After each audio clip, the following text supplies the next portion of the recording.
பல நேரங்களில் பலருக்கு என்ன எண்ணம் என்றால், தங்களை யாருமே பார்க்காதது போல ஒரு நினைவில் இருக்கிறார்கள்.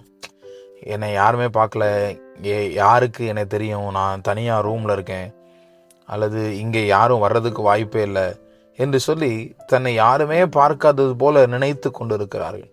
இப்படித்தான் மோசேயும் நினைத்து கொண்டிருந்தார். ஒரு நாள் யாத்ராகமம் 2ஆம் அதிகாரம் 12வது வசனத்தில் ஒரு எகிப்தியனும் ஒரு எபிரேயனும் சண்டையிட்டு கொண்டிருக்கிறார்கள்.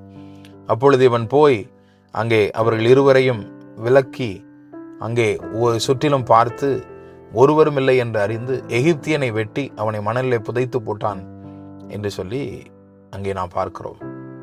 அங்குமிங்கும் பார்த்து ஒருவரும் இல்லை என்று அறிந்து. இப்படித்தான் பல நேரங்களில் நாம் நினைத்து கொண்டிருக்கிறோம். என்னை பார்க்கறதுக்கு யாருமே இல்லை, இங்கே யாருக்கு வரையும், ஹிஸ்ட்ரியை நான் டெலீட் பண்ணிட்டா யாருக்கு தெரியும், என் ஃபோனில் நான் பார்க்கறது யாருக்கு தெரியும் என்று சொல்லி நினைத்து கொண்டிருக்கிறோம். ஆனால் நம்மை பார்க்கிற தேவன் ஒருவர் இருக்கிறார். நாம் எங்கே என்ன செய்தாலும் அதை பார்த்து கொண்ட ஒருவர் இருக்கிறார். கர்த்தர் உங்கள் மீது கண்ணோக்கமாக தான் இருக்கிறார். அவருடைய கண்களுக்கு மறைவாக நாம் எங்கேயும் போய்விட முடியாது.